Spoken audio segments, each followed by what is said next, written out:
सभी विद्यार्थियों को नमस्कार। स्वागत है आप सबका आपके अपने परिवार स्टडी विद आरके में। आज की परिचर्चा हम जो करने चल रहे हैं उत्तर प्रदेश लोक सेवा आयोग द्वारा या अन्य प्रदेशों के लोक सेवा आयोग द्वारा जो भी एग्रीकल्चर विभाग से परीक्षाओं का आयोजन किया गया है, उसमें जो है कृषि विज्ञान की एक शाखा है मृदा विज्ञान, जिसे क्वेश्चन पूछे गए हैं। उनमें से आज मैं जो है 20 से 25 क्वेश्चन आपको सॉल्व कराऊंगा। इससे आपको ये अंदाज़ा लग जाएगा क्वेश्चन कहाँ से आते हैं, किस टाइप के आते हैं, कौन क्वेश्चन बार बार पूछा गया है और जो है आपको क्या पढ़ना है क्या छोड़ना है। तो आप जो है परिचर्चा में अंत तक मेरे साथ बने रहें। कह रहा प्रश्न नंबर एक रहा, कह रहा किस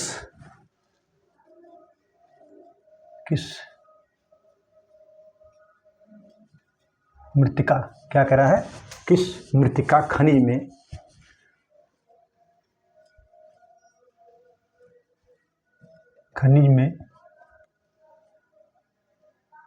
पोटास की मात्रा, क्या कह रहा है, किस मृत्तिका खनिज में पोटास की मात्रा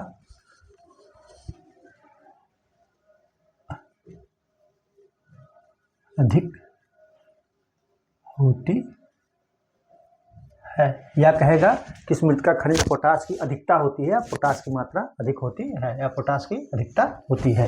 ठीक है, तो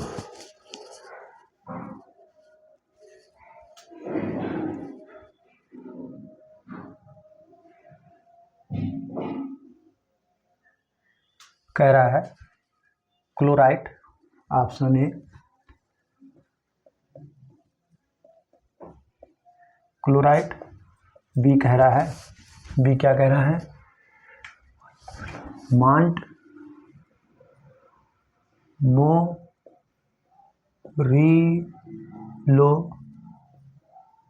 नाइट, क्या कह रहा है, मांट मोरिलो नाइट। ठीक है, और सी कह रहा है केओलिनाइट, केओलिनाइट।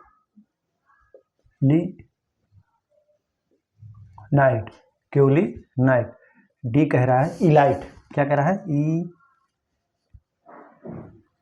इलाइट, डी कह रहा है इलाइट। तो किस मृत्तिका खनिज में पोटास की मात्रा अधिक होती है, तो वो जो होती है इलाइट में। ठीक है, तो फास्फोरस जो है फेल्सपार में, किसमें,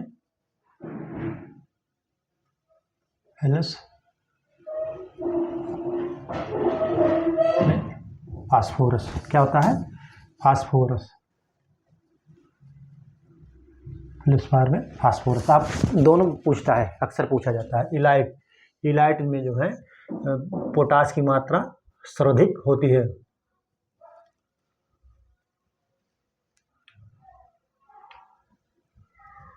ठीक है, आप इसको नोट कर लीजिए। ठीक है,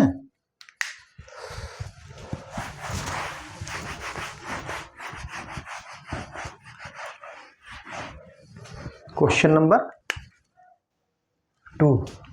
2 कह रहा है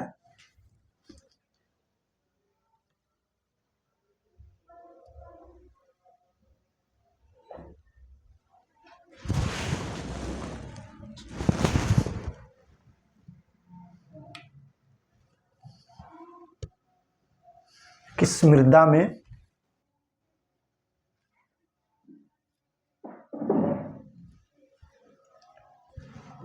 किस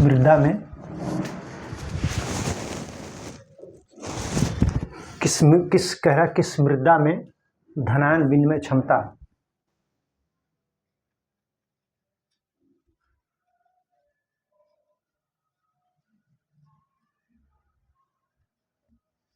क्या कह रहा है, धनायन विनिमय क्षमता सबसे अधिक होती है।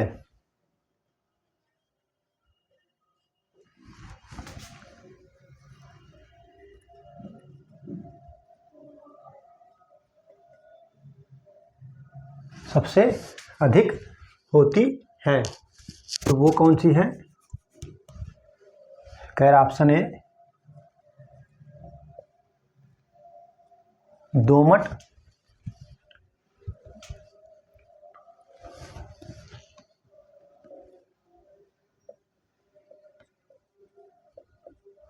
बलुआर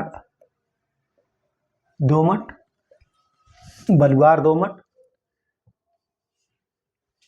सी कह रहा है दोमट युक्त बालू,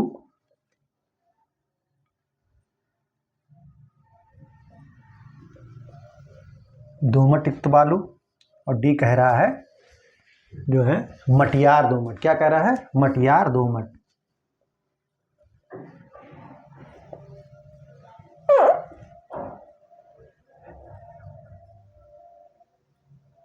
मटियार दोमट।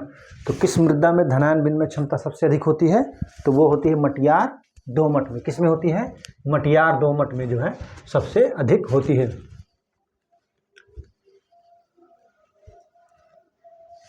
इसके कण जो होता है आपस में क्षय, क्या कहते हैं? आपस में जो है क्षय अपने पड़ोस के कणों को छूते हैं। मतलब इनके जो कण होते हैं ये आपस में जो अपने पड़ोस के जो है 6 कणों को छूते हैं। ठीक है, आप इसको नोट करिए।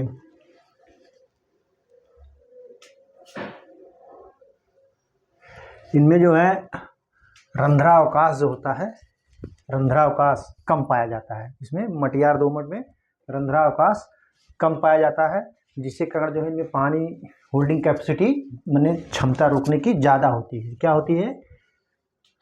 इसमें पानी का जो ठहराव होता है ना ज़्यादा होता है, वाटर होल्डिंग कैपेसिटी इनकी ज़्यादा होती है। ठीक है, आप इसको नोट कर लीजिए। ठीक है,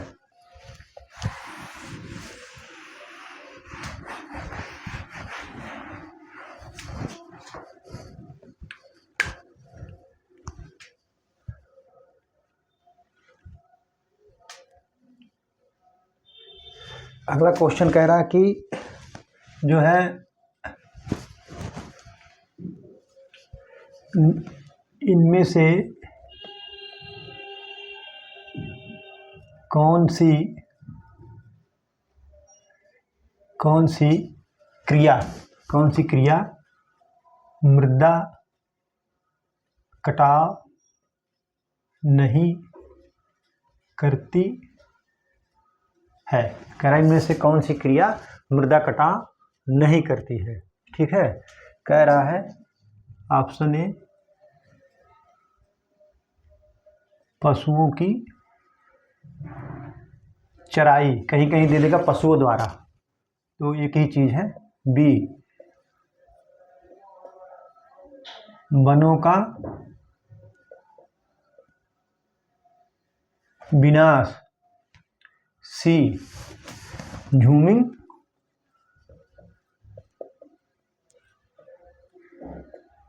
खेती।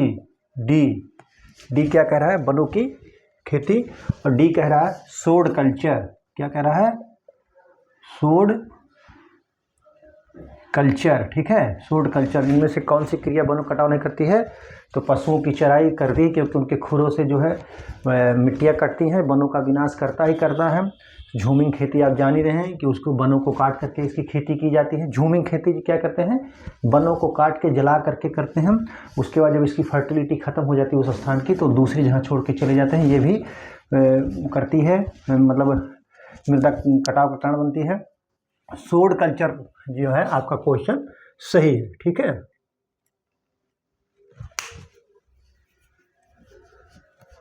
इसमें अस्थायी जो है घास फूस या पेड़ पौधे उगते हैं। ठीक है, उनको कटाई उटाई नहीं की जाती है। ठीक, किसी स्थान पर। क्वेश्चन नंबर 4 क्या कह रहा है?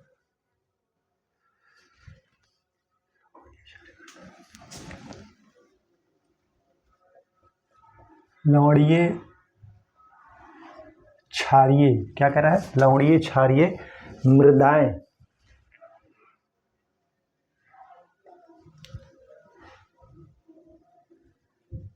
सामान्यतः, लवणीय क्षारीय मृदाएं सामान्यतः कहाँ पाई जाती हैं? कह रहा लवणीय क्षारीय मृदाएं सामान्यतः कहाँ पाई जाती हैं? ऑप्शन ए बाढ़ ग्रस्त क्षेत्र में। बी कह रहा है शुष्क क्षेत्र में। क्या कह रहा है? शुष्क क्षेत्र में, बी कह रहा है शुष्क क्षेत्र में, और सी कह रहा है आर्द्र क्षेत्र में। क्या कह रहा है? आर्द्र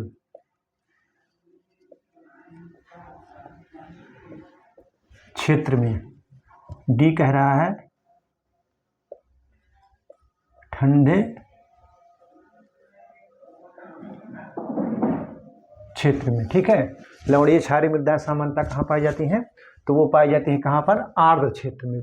कह रहा है बाढ़ग्रस्त क्षेत्र में, शुष्क क्षेत्र में, और कह रहा है कि जो है आर्द्र क्षेत्र, ठंडे क्षेत्र। तो ये पाई जाती हैं किस में पाई जाती हैं? शुष्क क्षेत्रों में पाई जाती हैं। कहाँ पाई जाती हैं? शुष्क क्षेत्र में पाई जाती हैं।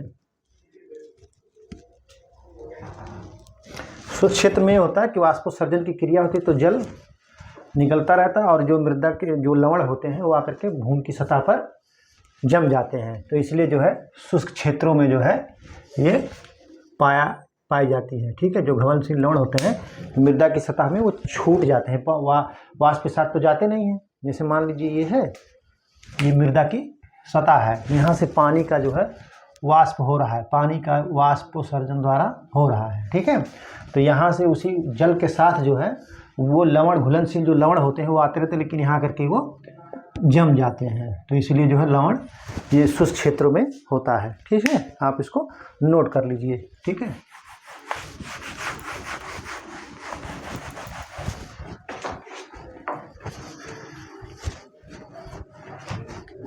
क्वेश्चन नंबर 5 क्या है?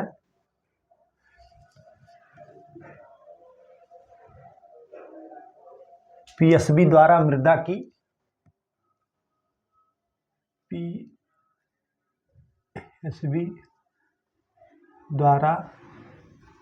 मृदा नहीं, फास्फोरस सालुल बैक्टीरिया होगा इसका। मृदा की उर्वरता में सुधार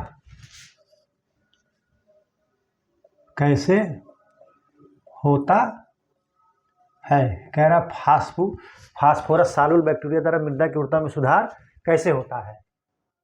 ठीक है,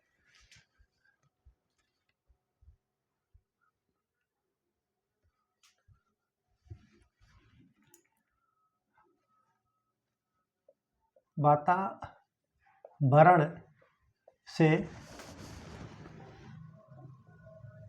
फास्फोरस के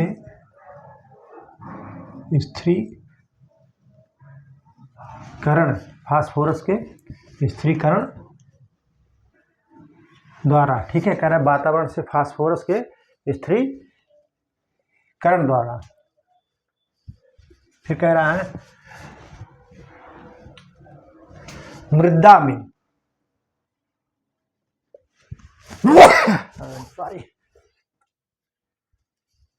मृदा में स्थित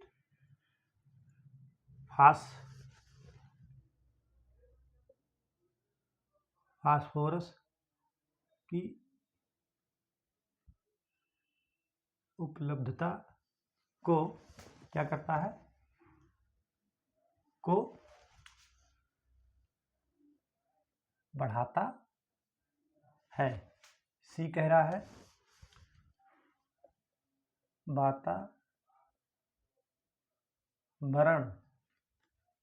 वातावरण से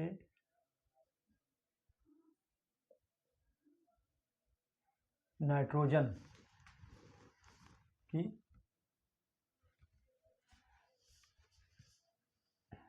के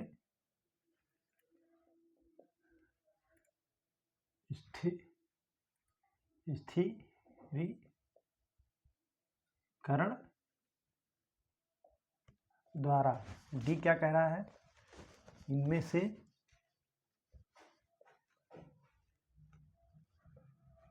कोई नहीं। ठीक है, कह रहा फास्फोरस सालुल बैक्टीरिया द्वारा मृदा की उर्वरता में सुधार कैसे होता है? तो देखिए फास्फोरस सॉल्युबल बैक्टीरिया है, तो आप इससे ही अंदाज़ा लगा लेंगे कि आपको नाइट्रोजन से कोई लेना देना नहीं है, तो आप इसको काट सकते हैं। मान लीजिए आपको याद नहीं आ रहा है तो आप जो है इसको काट सकते हैं, नाइट्रोजन का इनमें से कोई नहीं, इसको भी काट सकते हैं। आप इस पर गेम खेलेंगे, अगर याद नहीं है तो, लेकिन याद कर लीजिए, बहुत ही वो है, सिंपल सा है। ये मृदा में स्थित फास्फोरस की उपलब्धता को बढ़ाता है, मृदा में, ना कि वातावरण से या वायुमंडल से जो है फास्फोरस को स्थिरीकरण करता है। ये मृदा में स्थित फास्फोरस की उपलब्धता को बढ़ाता है, जिससे जो है फास्फोरस की मात्रा ज़्यादा प्राप्त होती है पौधों को। ठीक है, आप इसको नोट कर लीजिए, बहुत ही महत्वपूर्ण क्वेश्चन है ये जो है महत्वपूर्ण क्वेश्चन है, क्योंकि लोग अक्सर कंफ्यूज हो जाते हैं, वातावरण ही लगा देते हैं। ये जो है उसको वातावरण ही लगाते हैं। ठीक है,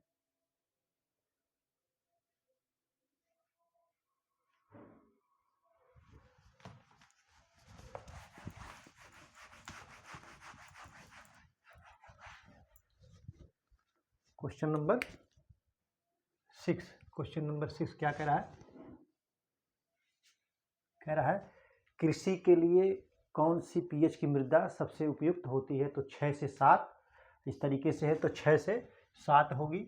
और अगर 6 से 7 ना देकर के पॉइंट वाले दीजिए रहे तो 6.5 से 7.5 की जो पीएच वाली मृदा है वो कृषि के लिए जो है बहुत ही उपयुक्त होती है। ठीक है, आप इसको नोट कर लीजिएगा एक अलग पन्ने पर। ठीक है,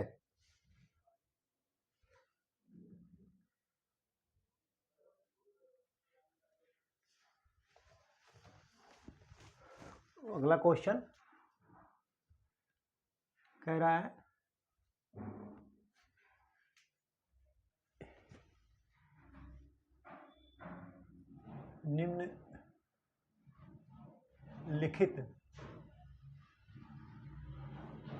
निम्नलिखित फसलों में मृदा क्षारीयता क्या है? मृदा क्षारीयता को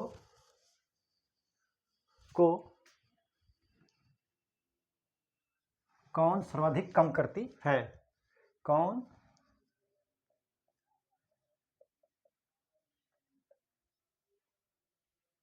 सर्वाधिक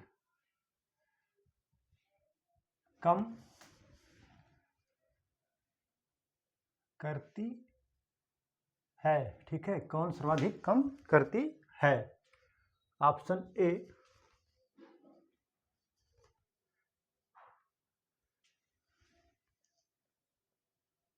मक्का, गेहूं, धान, डी कह रहा है लोबिया। तो कौन करता है कम? धान करता है, जो है धान जो है कम करता है। ऊसर धान जो है कम करता है। इसकी एक पंकज वैरायटी है। ठीक है, आप इसको नोट कर लीजिए। कह रहा है कि निम्नलिखित फसलों में जो है जो है मृदा क्षारीयता को कौन सर्वाधिक कम करता है? तो वो करता है धान जो है कि कई वैरायटियां हैं जो आपको क्षारीयता भूमि में आसानी से उगाई जा सकती हैं।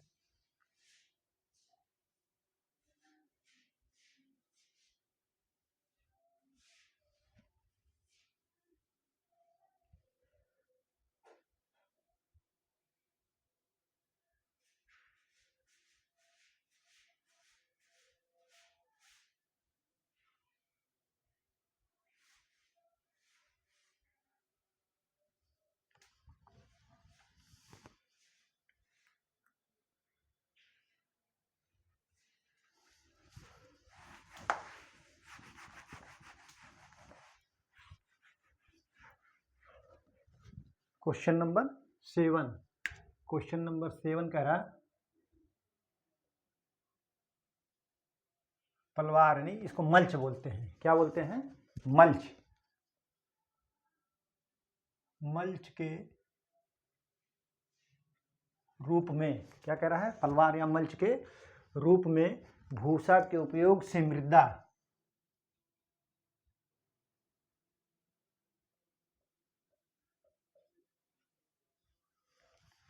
उपयोग से मृदा भूसा के उपयोग से मृदा तापमान को मृदा तापमान को ग्रीष्म और ठंडे दोनों मौसम में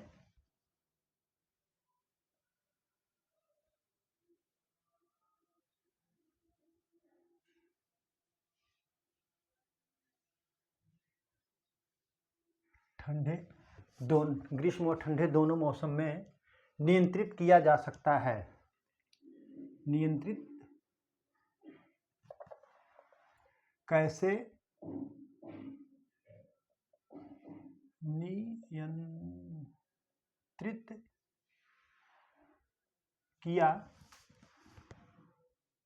जा सकता है। नियंत्रित किया जा सकता है। ठीक है। ऑप्शन ए, यह मृदा तापमान, क्या कह रहा है, यह मृदा तापमान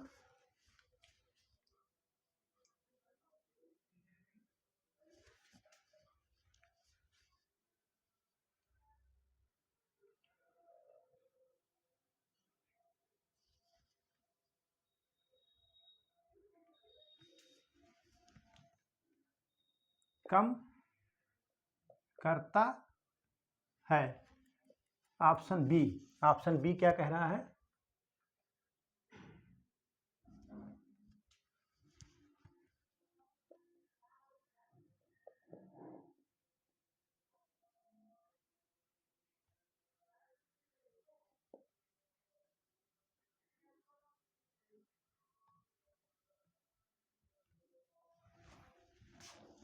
सी वह मृदा तापमान का वृद्धि करता है।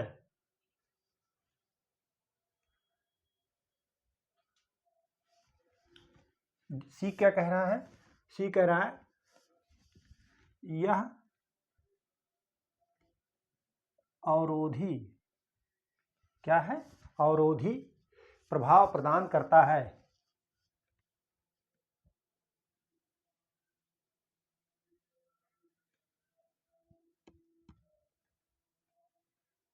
ठीक है। और डी क्या कह रहा है, यह वाष्पोत्सर्जन कम करता है।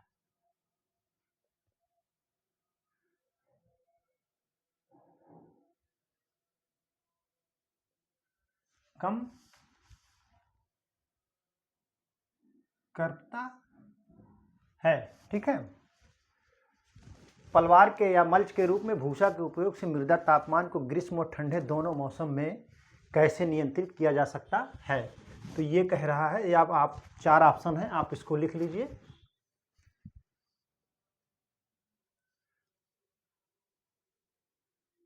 ये अवरोध उत्पन्न करता है, यह अवरोधी प्रभाव प्रदान करता है। जब अवरोधी प्रभाव प्रदान करेगा तो ना तो वाष्पोत्सर्जन ज़्यादा होगा और ना ही खरपतवार जमने देगा। ये तो ये जो है अक्सर लोग बच्चे जो हैं ये लगा देते हैं, यह वाष्पोत्सर्जन कम करता है, जो कि गलत हो जाता है।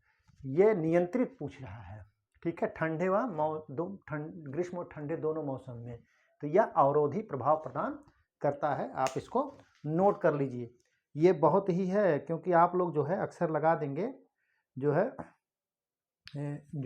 इसको क्या कहते हैं, वाष्पोत्सर्जन को कम करने वाला आप लगा देंगे। तो इसलिए जो है ये जो है अच्छी तरीके से आप इसको नोट कर लीजिए कि जो है कौन करता है।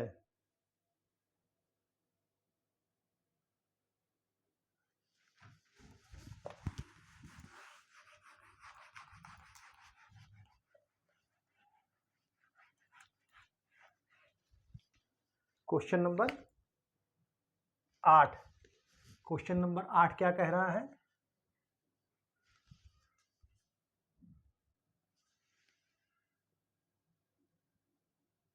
पर्वतीय मृदा का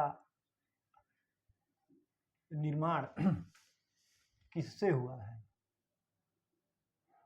किससे हुआ है। कह रहा है कि पर्वतीय मृदा का निर्माण किससे हुआ है। ऑप्शन ए बलुआ पत्थर से, किससे, बलुआ पत्थर से। ऑप्शन बी कह रहा है जो है ग्रेनाइट व क्वार्टज से, किससे, ग्रेनाइट व क्वार्टज से, किससे, क्वार्टज से। सी क्या कह रहा है, चूने के पत्थर से, चूने के पत्थर से। उसके बाद बी क्या कह रहा है, डी कह रहा है शिस्ट व बायोटाइट चट्टान से, शिस्ट व बायोटाइट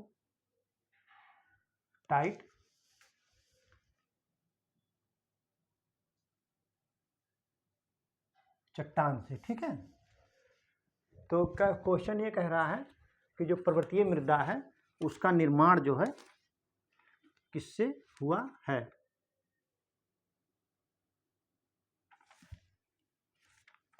ठीक है, तो पर्वतीय मृदा का जो निर्माण हुआ है वो शिस्ट व बायोटाइट चट्टानों से, किससे हुआ है, शिस्ट व बायोटाइट चट्टानों से। ठीक है,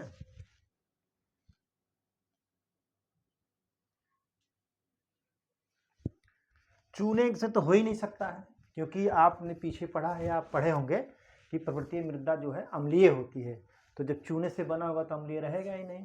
ठीक है, आप इसको नोट कर लीजिए। ठीक है,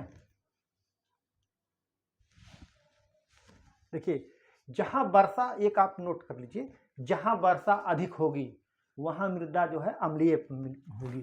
क्या होगी, जहां वर्षा अधिक होगी वहां मृदा जो है अम्लीय होगी। आप इसको भी अच्छी तरीके से कंसेप्ट क्लियर कर लीजिए कि जहां वर्षा अधिक होगी वहां मृदा जो है अम्लीय होगी। ठीक है,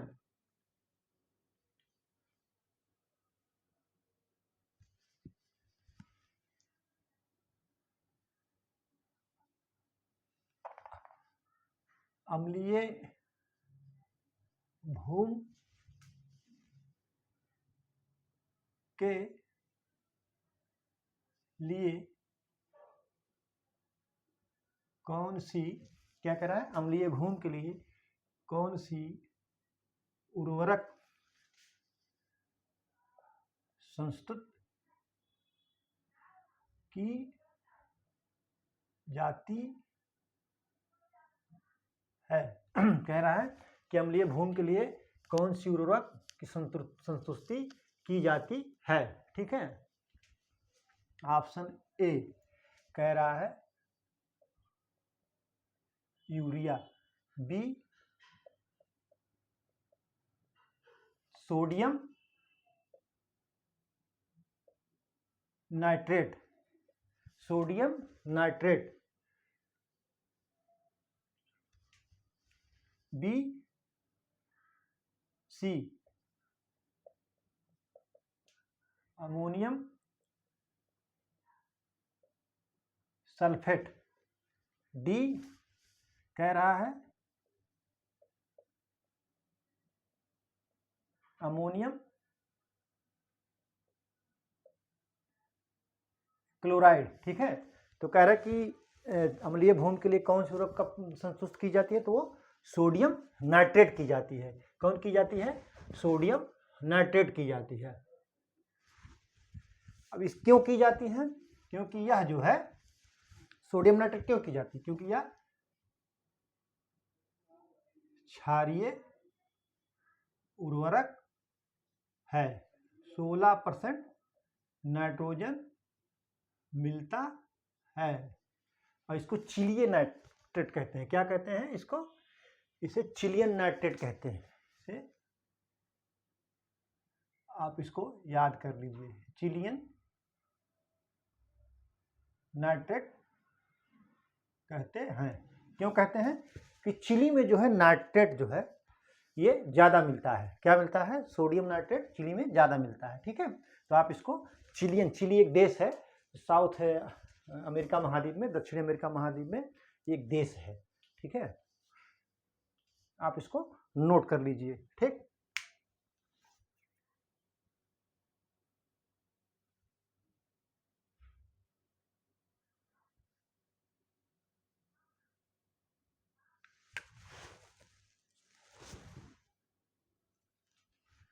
अगर पीएच बढ़ रहा है तो बेस संतृप्त प्रतिशतता भी बढ़ेगा। आप इसको जान लीजिए, इसको नोट कर लीजिए कि अगर पीएच मृदा की बढ़ रही है तो बेस संतृप्त प्रतिशतता भी बढ़ेगी।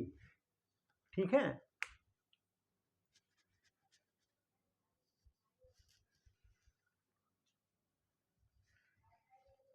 क्वेश्चन नंबर 10, लवण प्रभावित, कह रहा लवण प्रभावित भूमि में धान की रोपाई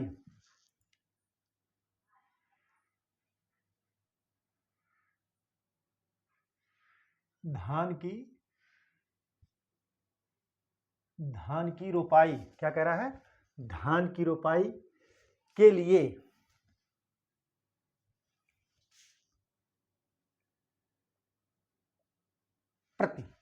धान की रोपाई के लिए प्रति पुंज पौधों की संख्या कितनी होनी चाहिए? प्रति पुंज पौधों की संख्या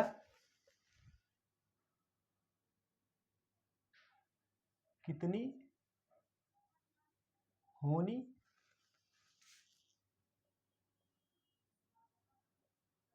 चाहिए? ऑप्शन ए क्या कह रहा है? 3 से 5, बी कह रहा है 2 से 3, सी कह रहा है 1 से 5, 1 से 2 और डी कह रहा है 4 से 5। ठीक है, तो लवण प्रभावित मृदा में धान की रोपाई के लिए प्रतिपुंज पौधों की संख्या कितनी होनी चाहिए? वो होनी चाहिए 4 से 5। आप इसको नोट कर लीजिए। ठीक है,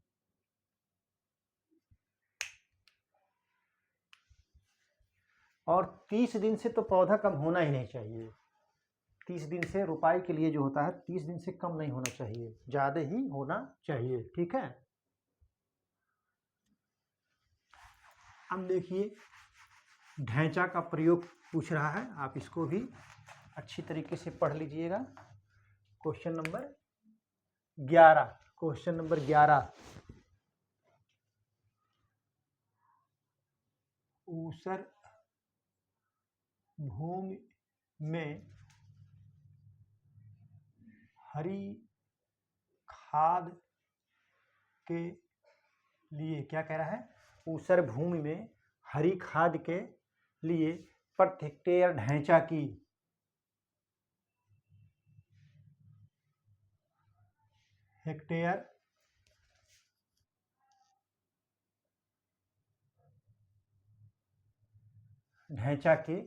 प्रति हेक्टेयर ढैंचा की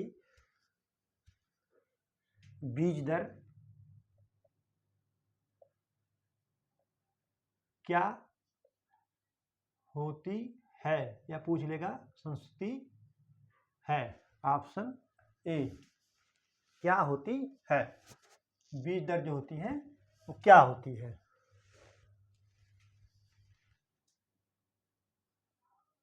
40 kg, 60 kg, सी 50 kg, डी जो है 70 kg। तो कितनी होनी चाहिए?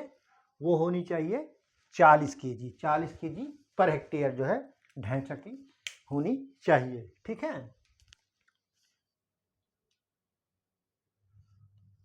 ये हरी खाद है, ये अप्रैल मई में इसकी बुआई कर दी जाती है और 45 दिन की जब होती है तो इसकी भूमि में पलट दी जाती है। ठीक है, आप इसको नोट कर लीजिए। क्वेश्चन नंबर 12,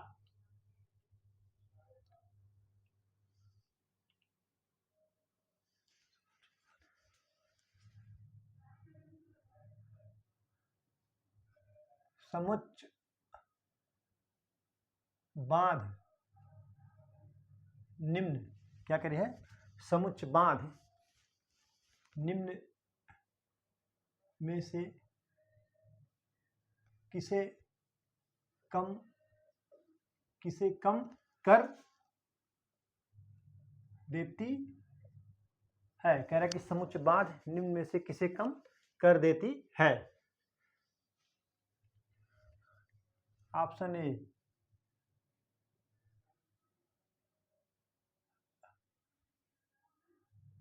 ढाल की दिशा, ऑप्शन बी ढाल के प्रतिशत,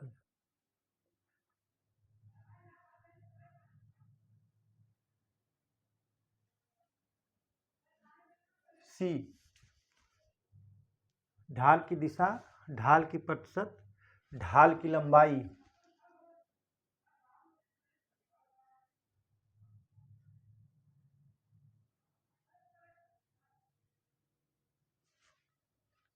डी इनमें से कोई नहीं।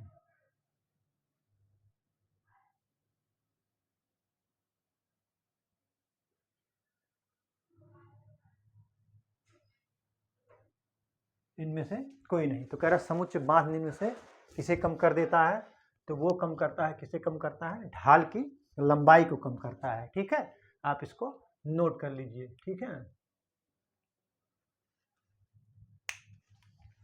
एक क्वेश्चन और आ रहा है, आप इसको, ये पूछा गया है, मैं पढ़ लिख दे रहा हूँ, आप इसको नोट कर लीजिएगा अलग पन्ने में, या ऐसे बोल दे रहा हूँ। ठीक है, कह रहा मानक वर्गीकरण के अनुसार भूमि उपयोग क्षमता को वर्गीकरण किया गया है। मानक क्या कह रहा है, मानक वर्गीकरण के अनुसार भूमि उपयोग क्षमता के अनुसार मृदा को वर्गीकरण किया गया है। कितने में, 8 में। आप इसको अलग पन्ने पे नोट कर लीजिए, ये क्वेश्चन पूछा जाता है, कई बार पूछा गया है। ठीक है, क्वेश्चन नंबर जो है 13 क्या कह रहा है, कह रहे कि पेडोलॉजी का संबंध किससे है। पेडोलॉजी का संबंध किससे है। ठीक है, तो किससे है पूछ रहा है, किससे है, कह रहा है ऑप्शन ए पानी, बी वातावरण, सी मृदा, डी हवा। तो किससे है पेडोलॉजी का, मृदा से है। किससे है, मृदा है।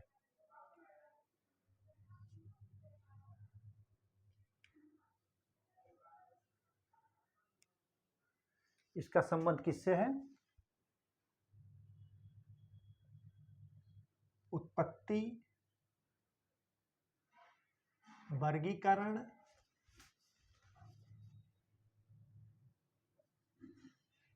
वर्णन से। किसका है, पेडोलॉजी का मृदा के उत्पत्ति, वर्गीकरण, वर्णन से इसका है। ठीक है, आप इसको नोट कर लीजिए। ठीक है,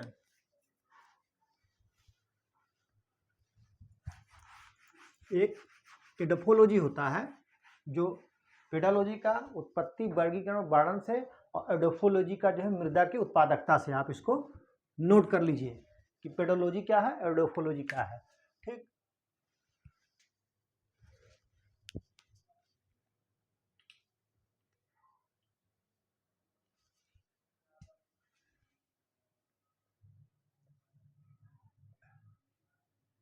सेडिमेंट्री यानी अवसादी चट्टान की का उदाहरण कौन है। ठीक है, कह रहे कि सेडिमेंट्री जो है यानी कि अवसादी चट्टान का उदाहरण कौन है, कह रहा है ऑप्शन ए ग्रेनाइट, बी कह रहा है स्लेट, सी कह रहा है पिग्मेटाइट, पिग्मेटाइट। और डी कह रहा है जो है सैंडस्टोन। क्या कह रहा है? सैंडस्टोन। तो सेडिमेंट्री और यानी अवसादी चट्टान का उदाहरण कौन है? सैंडस्टोन है। आप इसको नोट कर लीजिए, ठीक है। सैंडस्टोन, लाइमस्टोन, स्लेट, ये सब क्या है? सेडिमेंट्री के जो है उदाहरण है। सेडिमेंट्री जो है यानी अवसादी जो है चट्टान के उदाहरण है। कौन कौन? सैंडस्टोन, लाइमस्टोन और स्लेट। आप इसको नोट कर लीजिए, ठीक है।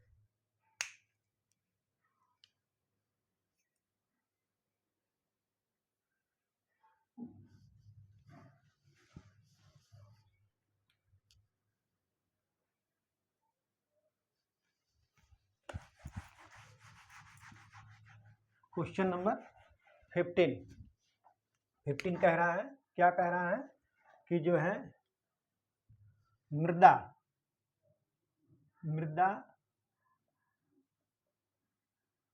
कोलाइड। क्या कह रहा है? मृदा कोलाइड कण, मृदा कोलाइड कण के क्या गुण है? कह रहा मृदा कोलाइड के क्या गुण हैं?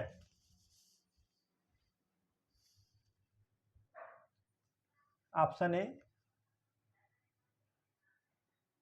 प्लास्टिसिटी, बी कह रहा है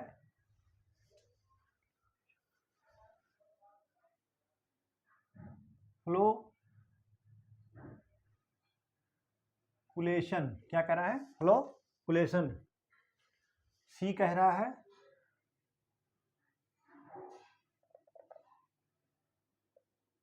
एडहेशन और कोहेशन। क्या कह रहा है? एडहेशन और कोहेशन, एडहेशन और कोहेशन।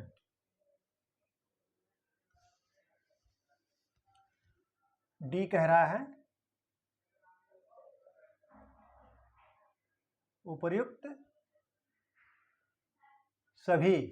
तो मृदा कोलाइडल के कण के क्या गुण हैं?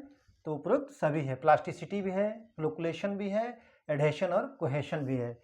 आप इसको नोट कर लीजिए, उपरोक्त सभी गुण जो है मृदा कोलाइड के होते हैं।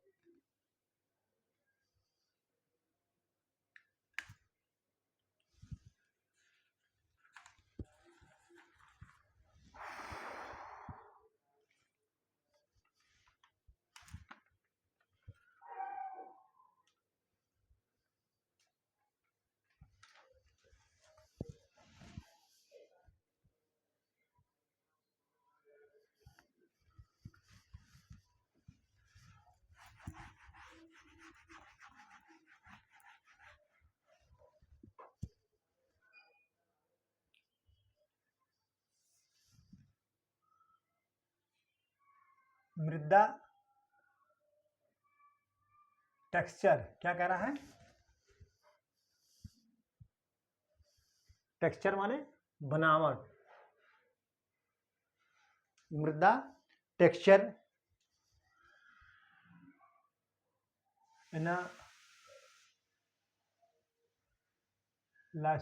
एनालिसिस के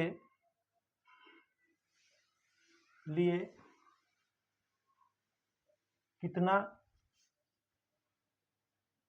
ग्राम मृदा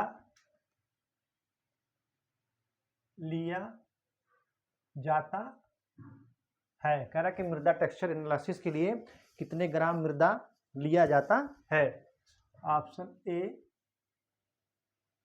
20 gram, B 10 gram, C 40 gram, D 30 gram. तो कितना लिया जाता है? तो वो लिया जाता है 30 ग्राम। मृदा के टेक्सचर बनावट टेक्सचर एनालिसिस के लिए जो है कितना ग्राम मृदा लिया जाता है, तो 30 ग्राम लिया जाता है।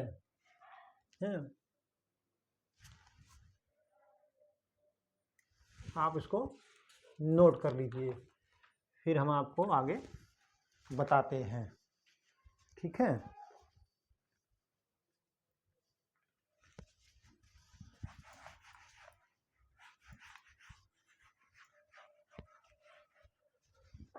क्वेश्चन नंबर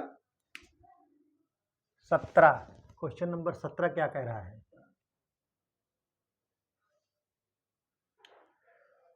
मृदा में जैविक, क्या कह रहा है?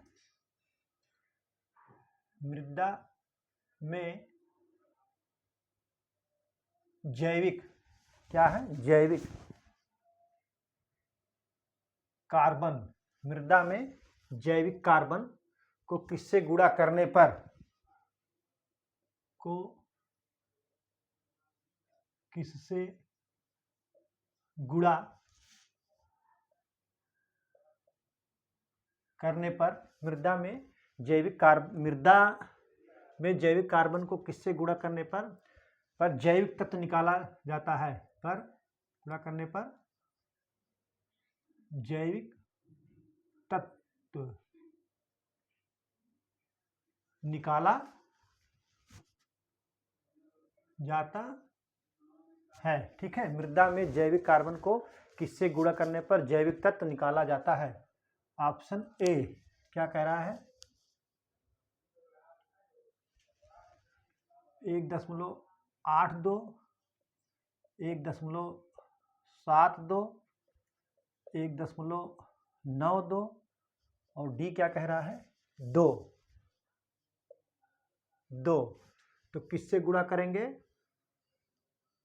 1.72 से, 1.72 से मृदा में जैविक कार्बन को किससे गुणा करने पर जैविक तत्व निकाला जाता है। तो हम 1.72 से जब गुणा करेंगे तो वो प्राप्त हो जाएगा। आप इसको नोट कर लीजिए, बहुत ही महत्वपूर्ण क्वेश्चन है, ठीक है।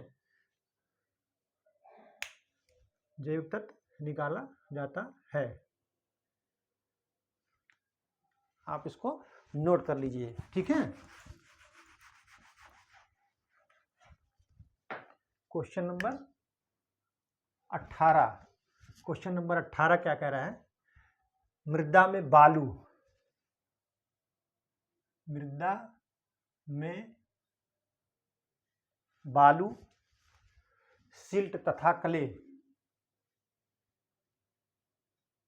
सिल्ट तथा क्ले, सिल्ट तथा क्ले, सिल्ट तथा क्ले के आपेक्षिक, सिल्ट तथा क्ले के आपेक्षिक प्रतिशत,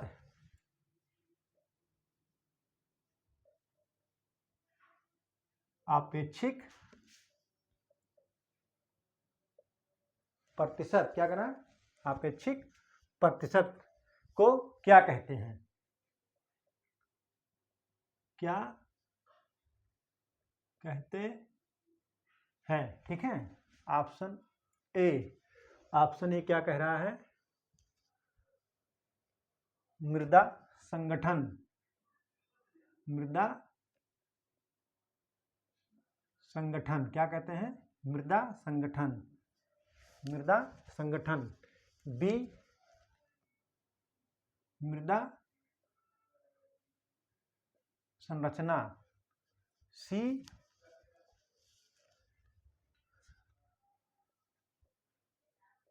रिगोलिथ,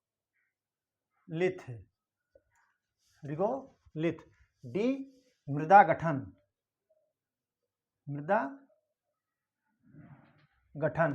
तो मृदा में बालू, सिल्ट तथा क्ले के आपेक्षिक प्रतिशत को क्या कहते हैं? तो उसको आपेक्षिक प्रतिशत को कहते हैं मृदा गठन। क्या कहते हैं? मृदा गठन। इसको आप नोट कर लीजिए, ठीक है।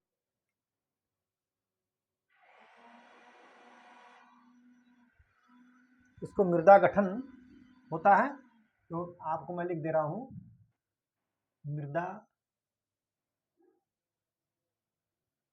गठन को क्या कहते हैं? मृदा गठन को, मृदा गठन को मृदा का अस्थाई, क्या कहते हैं, मृदा का अस्थाई तथा मूल गुण भी कहा जाता है। ठीक है, देखिए मृदा गठन को मृदा का अस्थाई तथा मूल गुण भी कहा जाता है। आप इसको नोट कर लीजिए। ठीक है, आप इसको नोट कर लीजिए। ठीक,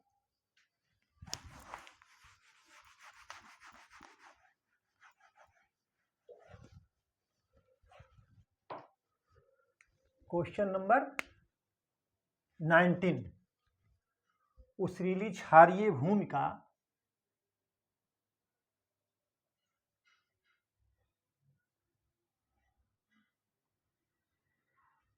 क्षारीय भूमि का उस्रीली क्षारीय भूमि का निर्माण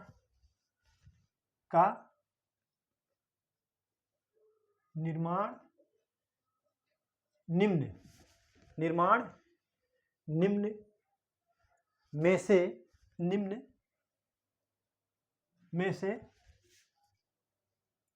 किस प्रक्रिया द्वारा होता है। करके उस्रीली क्षारीय मृदा का निर्माण निम्न में से किस प्रक्रिया द्वारा होता है। तो ऑप्शन ए, विलेय लवणों को हटाने से, विलेय लवणों को हटाने से। सी, बी क्या कह रहा है, बी कह रहा है जो है विलेय लवणों विनमयशील, विलेय लवणों एवं विनमयशील सोडियम से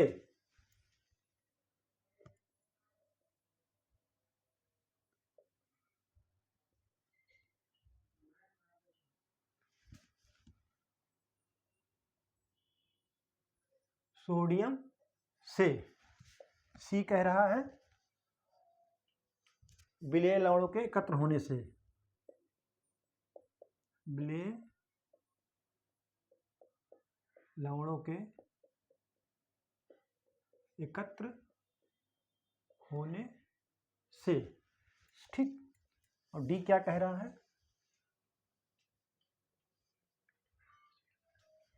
विनमयशील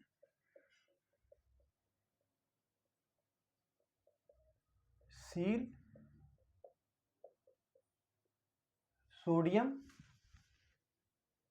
के एकत्रण से। ठीक है, ऑप्शन कौन सा आपका सही होगा। तो ऑप्शन वो जो सही होगा, ऑप्शन बी आपका सही होगा। ठीक है, आप इसको नोट कर लीजिए। ठीक है,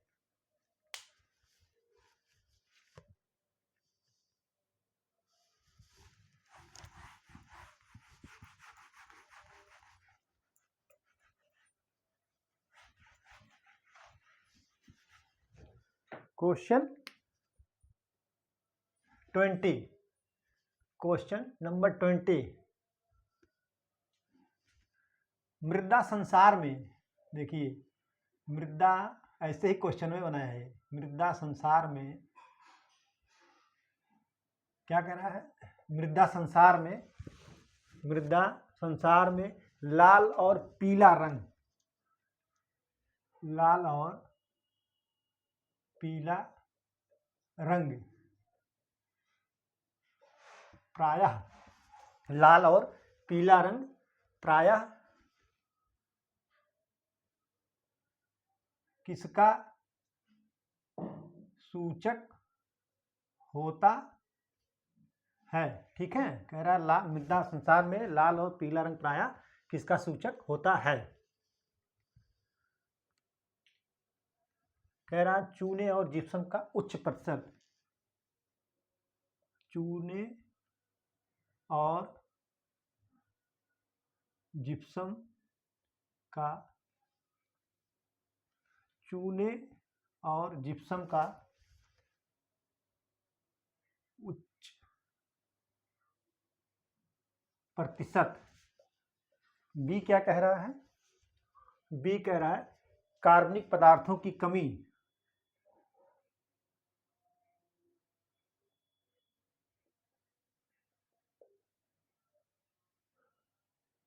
कमी। फिर सी क्या कह रहा है? बालू के अधिक प्रतिशत का। और डी क्या कह रहा है? मृदा में लोहे का ऑक्सीकरण। क्या कह रहा है? मृदा में लोहे का ऑक्सीकरण। ठीक है। मृदा संसार में लाल और पीला रंग प्रायः किसका सूचक होता है? तो मृदा में लोहे का ऑक्सीकरण से होता है। ठीक है, आप इसको नोट कर लीजिए। ठीक,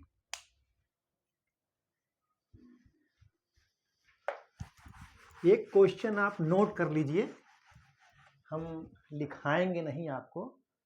आप अक्सर देखते होंगे कभी कभी व्हाट्सएप पे या यूट्यूब पे आप देखते हैं कि एक वृद्ध बैठा हुआ है और जो है मृदा जो है दरार पड़ी हुई, एकदम फटी हुई है। मृदा वृद्ध ऐसे बैठा है और मृदा में जो है मिट्टी जो आप खेत में बैठा हुआ, खेत में पूरा मोटी मोटी फटी हुई दरारें हैं। तो वो किस मृदा में होती हैं? तो वो जो है काली मृदा का ही सूचक है वो। और वो दरारें जो है क्यों होती हैं, किसके कारण होते हैं? तो वो इसको आप अलग पन्ने से इस क्वेश्चन को लिख लीजिएगा, अच्छी तरीके से समझ लीजिए। मॉन्टमोरेलानाइट के कारण होता है। आप अगर इस तरीके से इलाइट, कोलियाइट या मॉन्टमोरेलाइट इस तरीके के क्वेश्चन आते हैं, मतलब ऑप्शन में है, और काली मृदा के बारे में पूछा गया है, तो आप इसको याद करिए, कभी आंख मूंद के आप लगा दीजिएगा, मॉन्टमोरेलानाइट की का ही आप लगाइएगा। ठीक है। जैसे पूछ रहा है क्वेश्चन कि काली मृदा में दरार का जिम्मेदार कौन होता है? तो वो जो है मॉन्टमोरेलानाइट के कारण होता है। क्या होता है? मॉन्टमोरेलानाइट के कारण होता है। आप इसको नोट कर लीजिए कि मॉन्टमोरेलानाइट का संबंध किससे होता है? काली मृदा से। किससे? और वो 2:1 होती है। क्या होती है? 2:1। इसका जो रेशियो होता है खनिज का 2:1 होता है। ठीक है, आप इसको नोट कर लीजिए अच्छी तरीके से।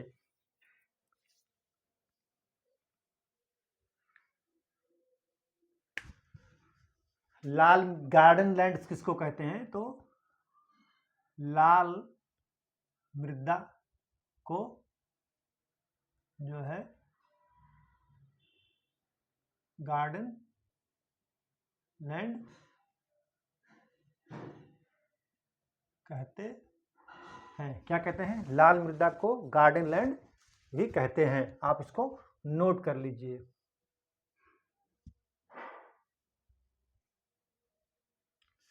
इसमें जो लाल मृदा में है, लाल मृदा में कायोलिनाइट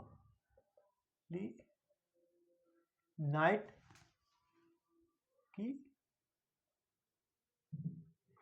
अधिकता होती है। ठीक है, लाल मृदा को गार्डन लैंड भी कहते हैं। क्या कहते हैं? गार्डन लैंड भी कहते हैं। लाल मृदा में कायोलिनाइट की अधिकता होती है, और ये लाल मृदा का रंग इसलिए होता है कि आयरन के ऑक्साइड के कारण होता है। ठीक है, आप इसको नोट कर लीजिए। ठीक है, आप को मैंने लगभग 22-23 क्वेश्चन तो आज बता दिया, बहुत ही महत्वपूर्ण क्वेश्चन मैंने आपको बताया है। तो आप इसको पढ़ लीजिए, रट लीजिए, आप देखेंगे इससे बाहर कुछ नहीं आएगा।